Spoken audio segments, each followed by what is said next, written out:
My name is Alice, and I just turned 32. For as long as I can remember, my birthday has been an afterthought in my family, a minor event on the calendar, while my older brother Leo's celebrations are treated like national holidays. This year, I decided to do something different. I didn't send out any reminders. Instead, I took a performance bonus from work, a cool $80,000 that nobody in my family even knew about, and bought myself a cabin in the mountains. The notifications on my phone exploded when I posted a few casual pictures of it online.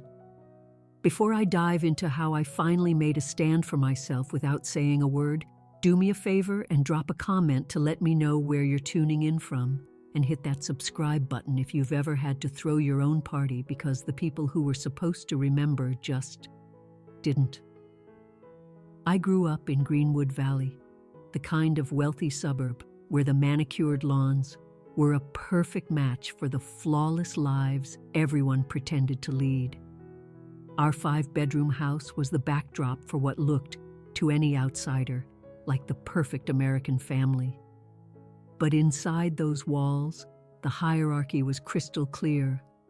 My brother Leo was the sun, and the rest of us were just planets caught in his gravitational pull.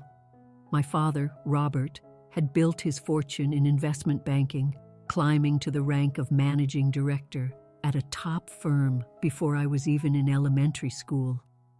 He never missed a chance to talk about Leo following in his financial footsteps.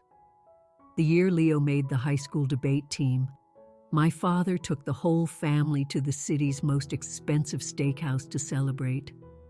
When I was inducted into the National Merit Scholarship Program with a nearly perfect GPA, he gave my shoulder a distracted pat and said, "That's nice, honey," his eyes already drifting back to the stock market ticker on TV. My mother, Catherine, was just as complicit, a former debutante who, after marrying my father, poured all her ambition into becoming a major player on the local charity circuit. She lived to showcase Leo's every victory.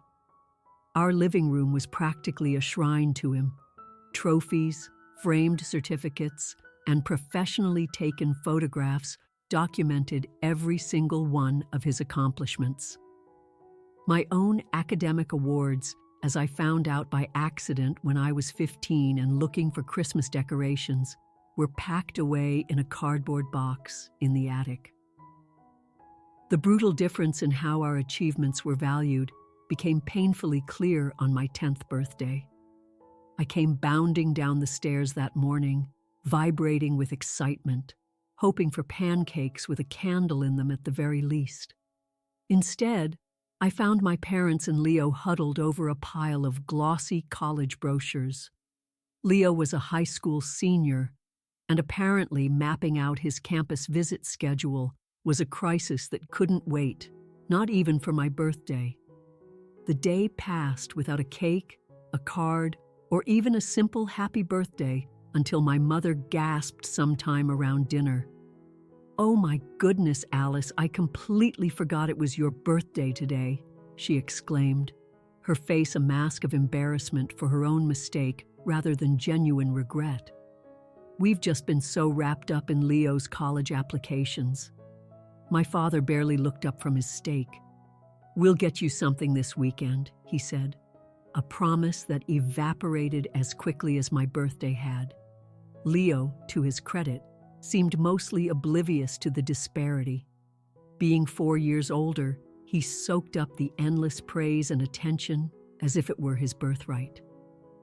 He was never deliberately cruel to me, but he existed in a bubble of adoration that made him blind to the way I was constantly shoved into the background. On the rare occasions he seemed to notice my existence, he'd toss a generic compliment my way or offer to let me hang out with his friends as if he were granting me a royal favor. Family get-togethers were the worst. Grandparents, aunts, uncles, and cousins all orbited Leo, desperate to hear about his latest win, his dating life, or his future career plans. I'd usually end up sitting by myself, pushing food around my plate, answering the occasional half-hearted question about school, but mostly feeling like a ghost at the table. Holiday dinners would always turn into a celebration of whatever Leo had just accomplished, with my father raising toast after toast to his future success. When I was 16, I tried to talk to my parents about how their favoritism was making me feel. It took me weeks to work up the nerve, and I rehearsed my words so I wouldn't sound like I was whining or jealous. I picked a night when Leo was out with his friends. "Mom, Dad, can we talk for a second?" I began, my heart hammering against my ribs. "Of course, sweetheart," my mother said, her eyes still fixed on her iPad. I took a deep, shaky breath. "I feel like there's a big difference in the way you treat me compared to how you treat Leo. It feels like the things I accomplish don't matter as much." My father set down his reading glasses, his face a mask of annoyance at being interrupted. "That's ridiculous, Alice. We are incredibly proud of both of our children." "But you never show it with me," I insisted, my voice starting to tremble. "You forget my school events, you forget my birthdays, but Leo gets these huge parties and expensive gifts, and you never stop praising him." My mother finally put down her iPad with an exaggerated sigh. "Honey, your brother is at a very important stage in his life. The things he's doing right now will define his entire future.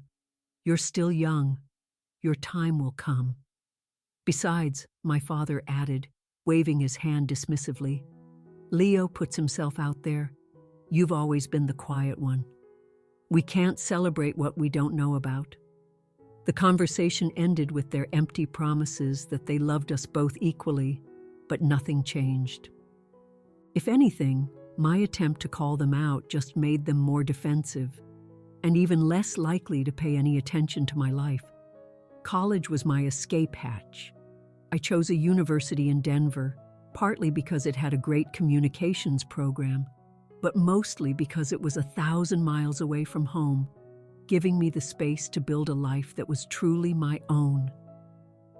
I held onto a secret hope that the distance would make them miss me, that it might finally make them see me as a person, not just Leo's little sister.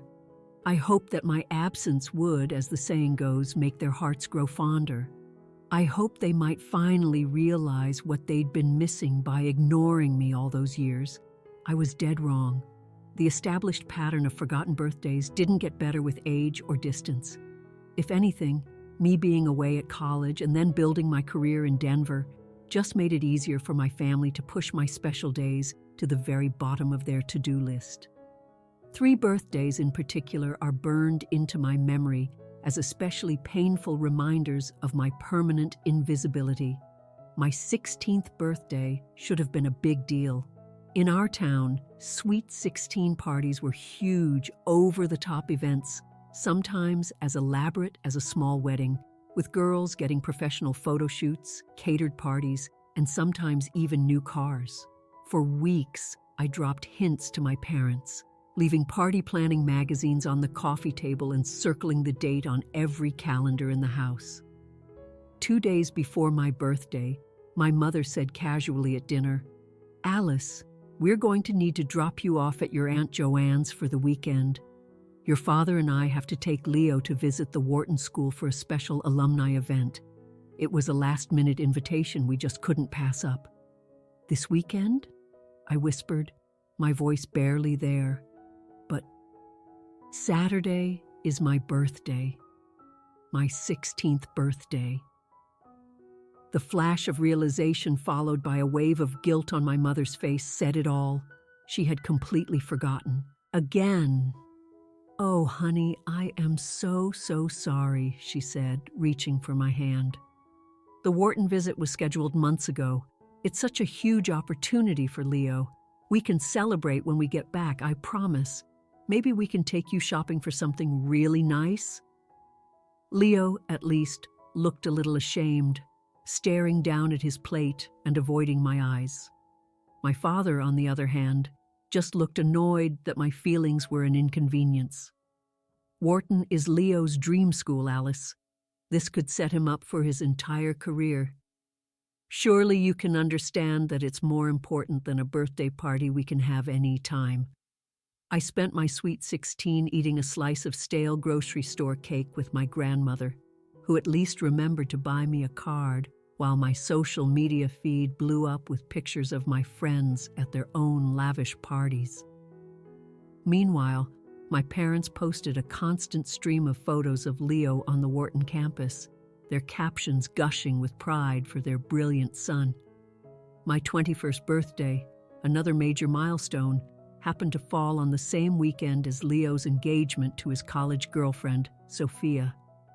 Instead of figuring out how to celebrate both, my parents threw a massive catered engagement party on the exact day of my birthday. When I mentioned this on a phone call, my mother sounded genuinely baffled. But, honey, an engagement is a once-in-a-lifetime thing, and all the family is already flying in for it. You can go out for drinks with your college friends any night. I went to the party, I smiled for the pictures, and I gave a glowing toast to my brother and his fiancée. Not a single person mentioned it was also my birthday weekend until my cousin Maya, who was always more perceptive than the rest of them, pulled me aside. "Isn't your birthday this weekend too?" she asked, her eyes full of genuine sympathy. "Yesterday, actually," I mumbled. "Oh my God, Alice, that's awful. Did they even say anything?" I just shrugged, trying to look like it didn't bother me, even though my eyes were burning. Mom sent a text yesterday morning. Dad hasn't said a word. Maya looked across the room at my parents, who were beaming as they showed off Leo and Sophia to a group of relatives. "That is seriously messed up. I'm sorry." By the time my 25th birthday came around, I had pretty much given up on expecting anything. I had a good life for myself in Denver, a circle of real friends who actually cared about me, and I was starting to make a name for myself in my strategic communications job. Still, a small, foolish part of me hoped that turning a quarter-century old might finally seem important to my family. That year, Leo won a big industry award, and the award ceremony was on my actual birthday. My family not only went to the event, but they also threw him a surprise party afterward to celebrate. I got a group text from my mother the next day. "Hope you had a nice birthday, Alice. Sorry we missed calling yesterday. Leo's ceremony was just such a whirlwind. Sending love." The difference between our celebrations couldn't have been more stark. For Leo's 30th birthday, my parents chartered a yacht for a sunset cruise with 60 of his closest friends. For his 32nd, they surprised him with a family trip to Aspen, renting a ski-and-ski-out lodge for 10 days. For his 35th, just last year, they hired a celebrity chef to cater an intimate dinner at their house, flying in his college buddies from all over the country. My best friend, Chloe, had seen a lot of these disappointments happen over the years. After my 30th birthday came and went with only a late card from my parents and a quick text from Leo, she finally had enough. "This is emotional neglect, Alice," she said, pouring us more wine at her apartment. "You have to call them out on how completely messed up this is." "And what good would that do?" I sighed, topping off my glass. "They'll just get defensive, tell me I'm being too sensitive or promise to do better next time, and then they'll forget all over again." "So what's the other option?" she pushed. "Just accept being a side character in your own family story for the rest of your life?" I didn't have an answer for her then. Last year, I tried a different approach. I casually mentioned in phone calls for a few weeks leading up to my birthday that I was excited to turn 31 and was thinking about taking the day off work. The hints were completely ignored. My birthday came and went with a text from my mother 2 days late and absolute silence from my father and Leo. That was the moment something inside me finally snapped. Crying into my pillow that night, I made a promise to myself. I would stop hoping for recognition from people who had proven over and over that they were incapable of giving it. I would stop making myself vulnerable to the same hurt year after year. And most importantly, I would start celebrating myself instead of waiting for a validation that was never going to come. I had no idea at the time how much that one decision would change everything. While my family was consistently ignoring my personal life, I was quietly building a professional life that was becoming impossible to ignore. After graduating with honors from college with a degree in communications, I landed an entry-level position at a respectable agency in Denver. The pay wasn't great, but the experience was priceless. For 3 years, I was a sponge, soaking up everything I could, taking on extra projects and staying late to learn the business inside and out. When my boss left to take a position at Vanguard Strategic Comms, one of the top firms in the country, she asked me to come with her. It was a huge step up, meaning longer hours and much more pressure, but also a major jump in salary and prestige. When I called my parents to tell them the news, my father's reaction was what I'd come to expect. Communications, huh? Well, I guess somebody has to do it. I always thought you'd end up in finance like your brother. I swallowed the familiar sting of disappointment and threw myself into the new job. Vanguard was a whole different league, handling huge international brands. Even though I started in a junior role, I quickly got noticed for my creative ideas and my obsessive attention to detail. Eleanor Vance, the executive creative director, started paying attention to my work about a year after I started. When a major tech company came to Vanguard looking to rebrand their entire product line for Millennial and Gen Z consumers, Eleanor shocked me by putting me on the pitch team. "That demographic analysis you did on the last account was brilliant," she told me when I asked why she'd picked me. "You understand these younger consumers in a way some of our senior VPs just don't. I need that." The pitch was a huge success, and suddenly I was the second in command on a multi-million-dollar account. For the next 2 years, that campaign was my life. I was often the first person in the office and the last to leave.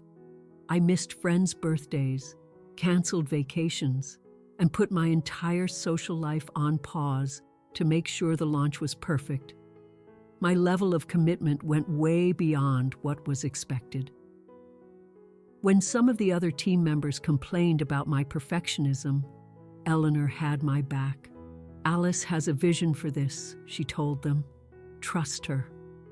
The launch was more successful than anyone had dreamed. The tech company's sales jumped by 42% in the first quarter alone. Industry magazines wrote case studies about our strategy, and the client immediately doubled their annual contract with Vanguard. 4 months after the launch, every employee was called into a surprise all-hands meeting. The CEO, Martin Chen, almost never addressed the entire company, so the room was buzzing with rumors. Thanks to a record-breaking quarter, Martin announced, Vanguard will be distributing profit-sharing bonuses to every employee. A wave of applause and cheers went through the room. In addition, he said, after the noise died down, "We want to recognize a few individuals whose exceptional work made this success possible." He called up a few department heads who gave short speeches. When Eleanor went up to the microphone, she talked about the tech account's incredible success. "But the real architect of this campaign," she said, her voice filling the large conference center, "was someone who represents the future of this company. Alice Parker, would you please come up here?" I was completely stunned. I walked to the front of the room in a daze. Eleanor went on, detailing specific parts of the campaign, giving me credit by name for each one. Martin came back to the microphone and shook my hand. "Alice represents the kind of talent that moves this company forward," he said, "and we believe in rewarding that kind of performance." "Eleanor, would you like to share the news?" Eleanor smiled at me. Alice, in recognition of your leadership on the most successful campaign in Vanguard's history, the board has approved a special performance bonus of $80,000 in addition to your regular profit sharing. The room erupted again. I just stood there frozen, sure I had heard her wrong. $80,000 was almost my entire yearly salary. Later that afternoon, an official letter confirming the bonus landed in my email. I sat at my desk, just staring at it. My first thought was to call my parents. Surely this, a success this big with a real, tangible financial reward, would finally get their attention. I picked up my phone, then slowly put it back down. Just the month before, during a rare trip home, I had tried to tell them about a smaller industry award I'd won. My father had cut me off mid-sentence to take a call from Leo, and then completely forgot what I'd been talking about. The sting of that casual dismissal was still fresh. I knew that sharing this news would probably be met with the same kind of indifference. Or worse, they might suddenly pretend to be interested in my finances after ignoring my career for years. Either way, they would ruin the moment. I decided right then and there to keep the bonus a secret. This was my achievement. The validation from my company, my boss, and my peers meant more than any belated praise from my family ever could.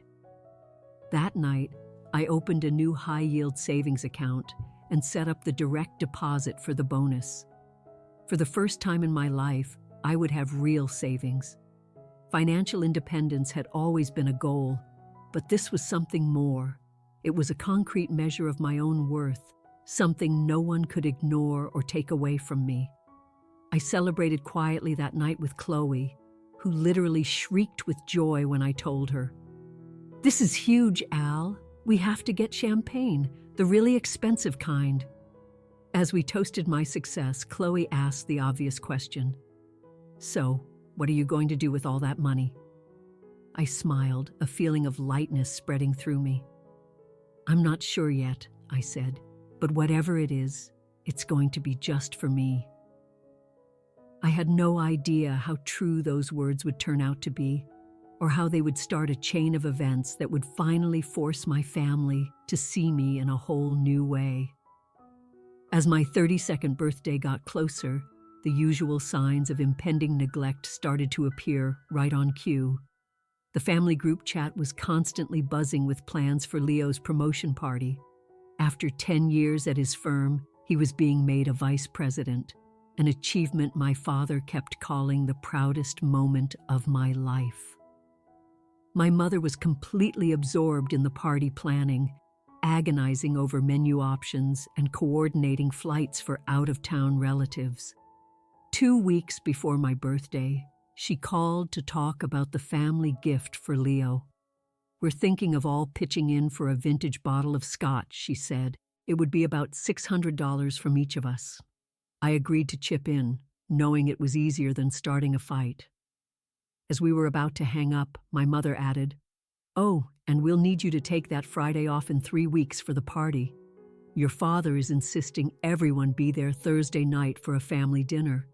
Neither of them said a word about my upcoming birthday, even though I knew it was written on the big family calendar in their kitchen.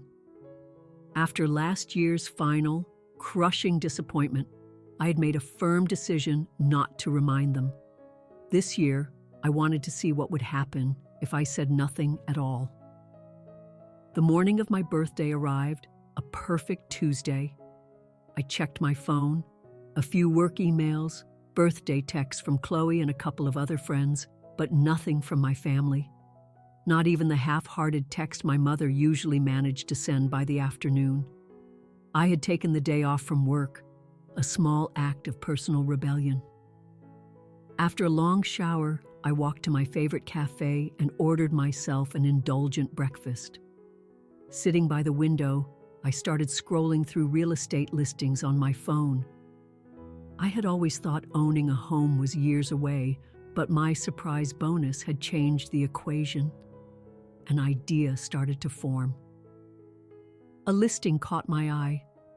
A lakefront cabin about 2 hours outside of Denver in a small mountain town famous for its beautiful scenery. The 3-bedroom house was listed at a price that would make my bonus a very healthy down payment. On an impulse, I called the listing agent, a woman named Rebecca.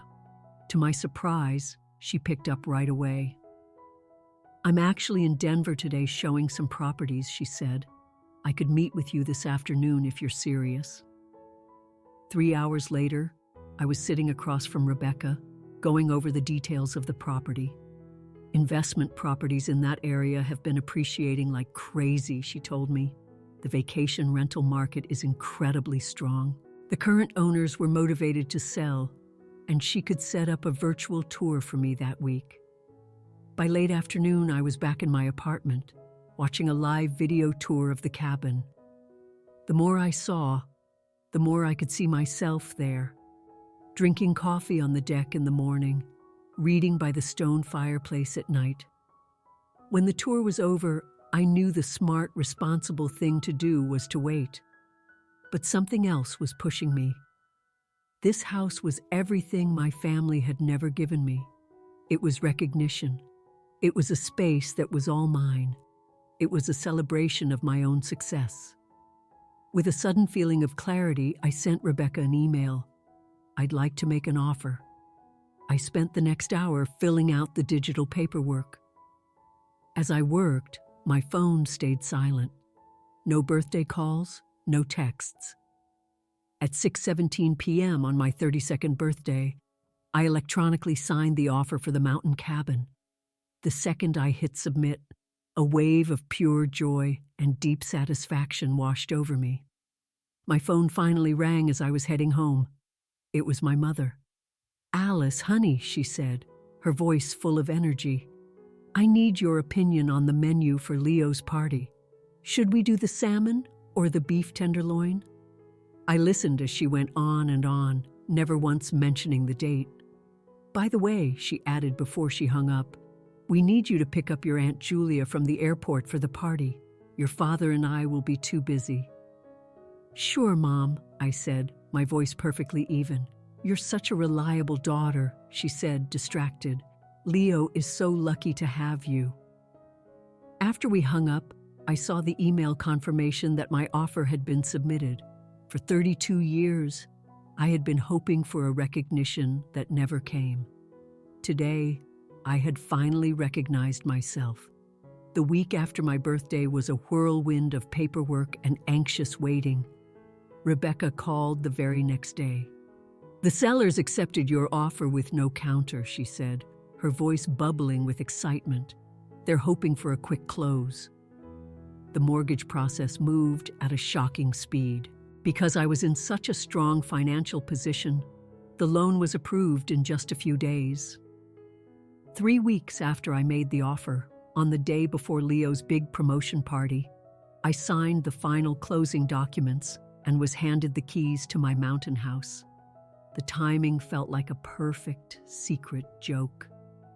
The next morning, instead of driving to my parents' house for the pre-party family dinner, I drove in the opposite direction, up into the mountains toward my new home. I had called my mother the night before and invented a work emergency. "I'm so sorry, Mom, but I won't be able to make it tonight. A huge account is having a crisis." She was disappointed, but she moved on quickly. "Well, you'll still be there tomorrow, right? Leo would be heartbroken if you missed his big day." I promised I would, knowing full well I had no intention of going. Driving up to the cabin for the first time as its legal owner was surreal. The house itself, a beautiful cedar A-frame with a massive deck, looked like something out of a magazine. Standing in the empty living room, I felt a mix of pure terror and absolute joy. The deck was the real star of the show, with a perfect, unobstructed view of the lake and the mountains behind it. I had brought an air mattress and a cooler, planning to camp out in my empty house for the weekend. As I was unloading my car, a woman walked over from the house next door. "Hello there. You must be the new owner," she called out, holding a covered dish. "I'm Margaret Gable." That evening, sitting on Margaret's porch, I learned all about the tight-knit community around the lake. The next morning, I drove to the nearest town and spent the day buying furniture. Over the next month, I spent every single weekend at the cabin, slowly turning it from an empty house into a home. I painted the kitchen cabinets a soft sage green. I replaced the old, dated light fixtures, and I carefully furnished every room. 6 weeks after I bought it, I took a full week off from work to finish the project. By Friday evening, I was exhausted but incredibly happy. I stood on the deck as the setting sun turned the lake into a sheet of liquid gold. The house was now a reflection of my own journey. In the living room, my framed professional awards hung next to beautiful landscape photos I'd taken. The bookshelves were filled with my favorite books and pictures of the friends who had always celebrated me. That weekend was a personal retreat. On Sunday morning, as I sat on the dock with my coffee, I took out my phone. I took a few pictures of the morning light on the water, the colorful Adirondack chairs on my deck, and a few shots of the interior to show off my decorating. Back inside, feeling a surge of pride, I opened Instagram. I put together a casual post with the caption, "Mountain air and quiet weekends, my new happy place." I paused for a second before I hit share, but this felt different. This wasn't a cry for attention. It was just a quiet celebration of a personal milestone. I tapped the button and put my phone away. It wasn't until that evening that I checked my phone again. The post had dozens of likes and comments from my friends. And then I saw them. Notifications of comments from my mother, my father, and Leo. A strange sense of calm washed over me as I read their increasingly frantic messages.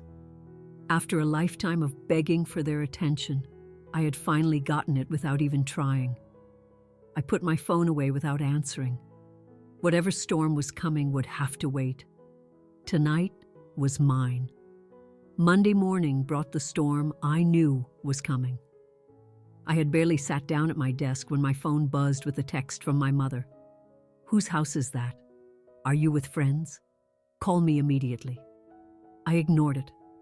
By lunchtime, Leo had chimed in. "Mom and Dad are freaking out about your Instagram post. What's going on?" The comments on the post itself had gotten more insistent.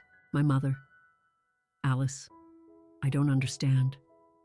Whose vacation home is this? Why wouldn't you tell us?"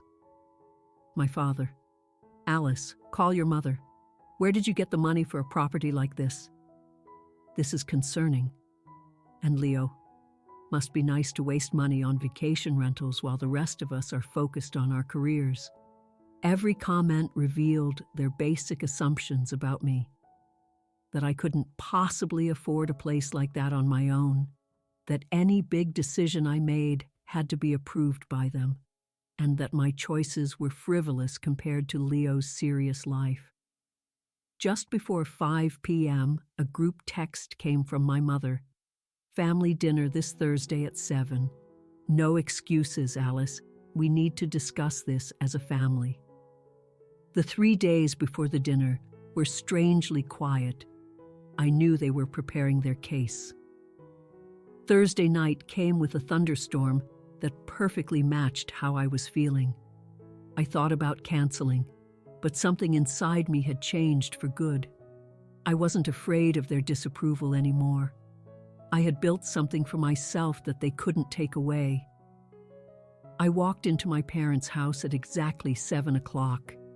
The air was thick with tension. My father was standing by the fireplace with a drink, and Leo was slouched in a chair, staring at his phone. It wasn't until we were all sitting at the dining table that my father finally brought it up. "So, Alice," he started, his voice like a lawyer in a courtroom, "would you care to explain those pictures? Whose property is that?" I took a slow sip of wine and met his eyes. "It's mine," I bought it last month." The silence was so complete, you could hear a pin drop until my mother broke it with a nervous laugh. "That's not possible, honey. Houses like that cost a fortune." "Yes, they do," I said calmly. "This one was $380,000. I put $80,000 down." Leo's fork clattered onto his plate. "Where in the world did you get $80,000? "I got a performance bonus at work," I said, my voice perfectly steady, "for leading the most successful campaign in my company's history." My father frowned. "You never said anything about a bonus or a big campaign."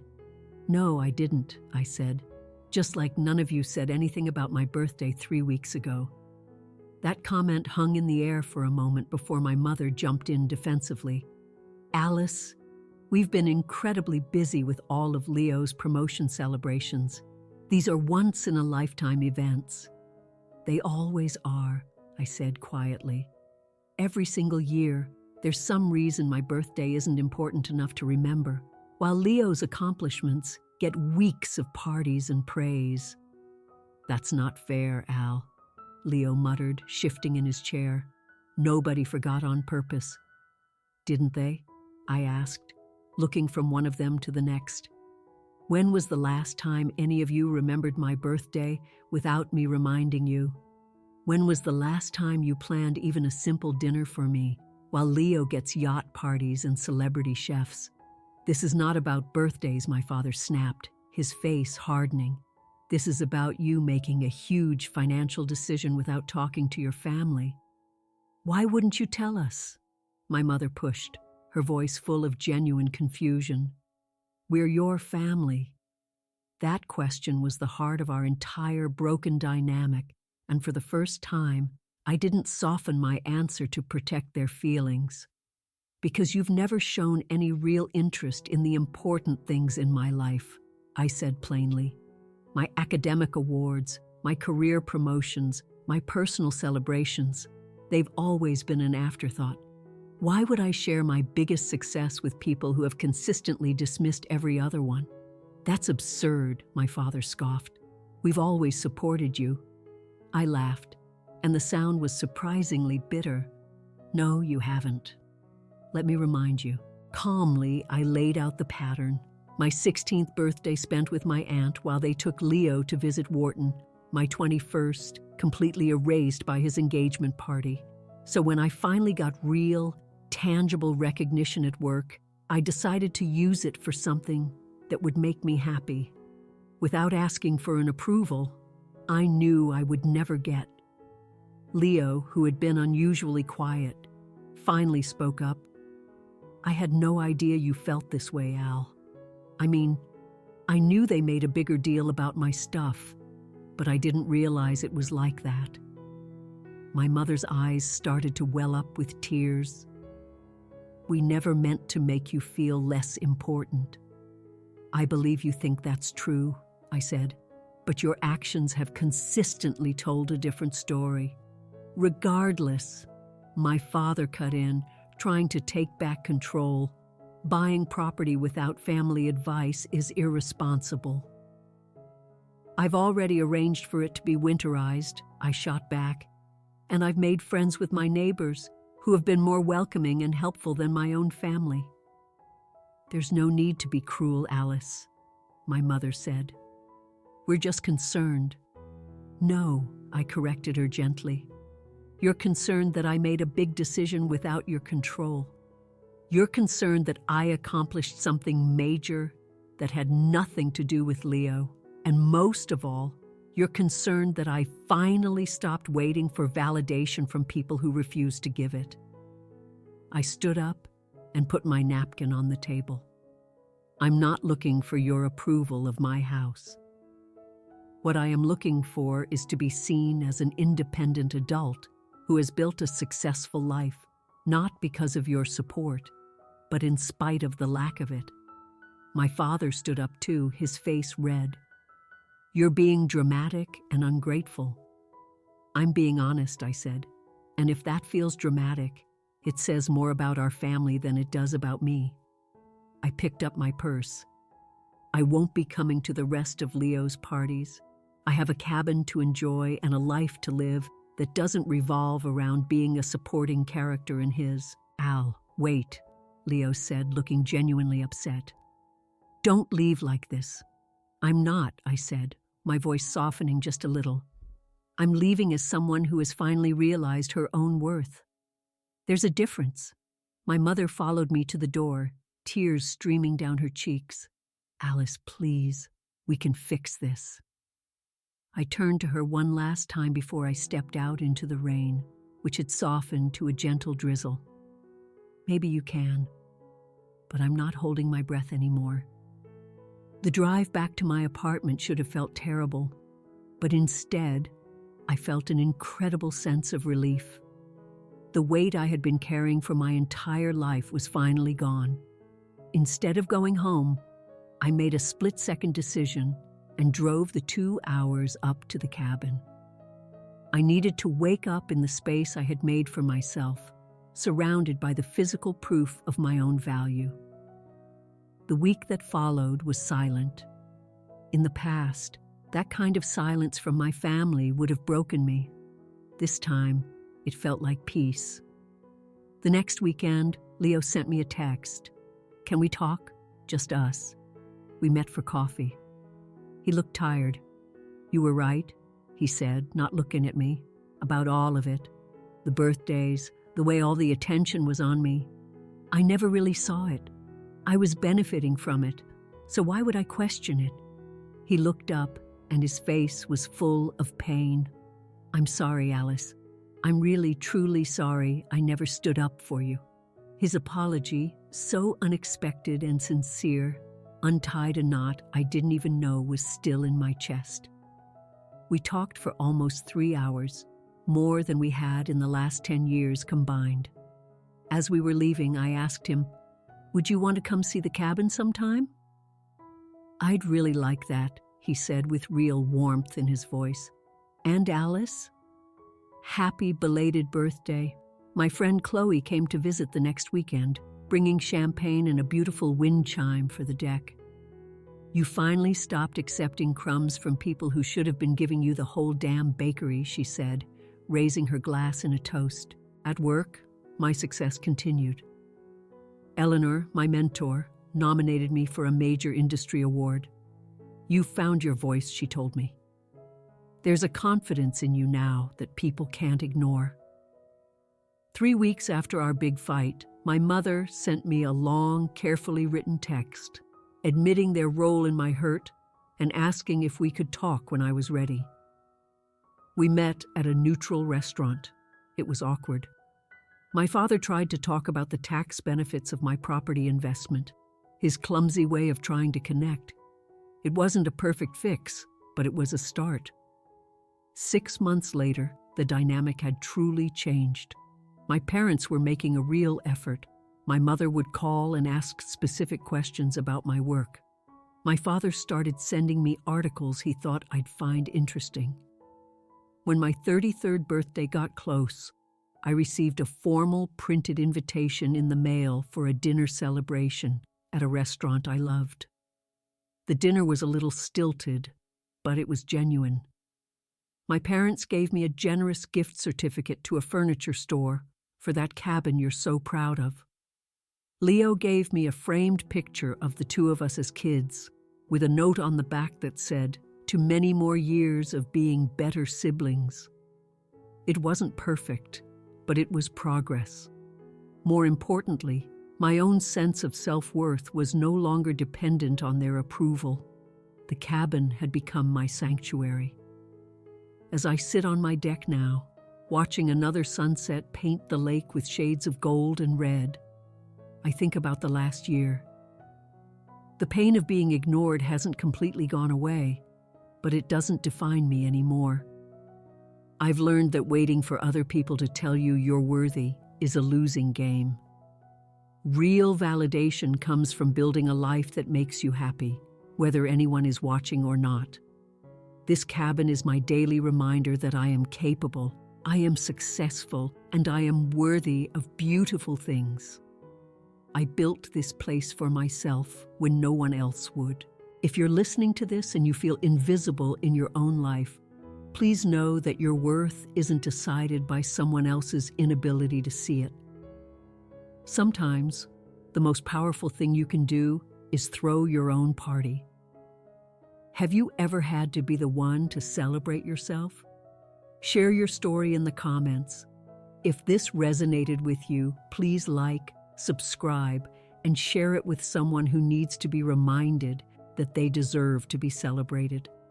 Thank you for listening. And remember, sometimes the family that truly values you is the one you build for yourself. End of story.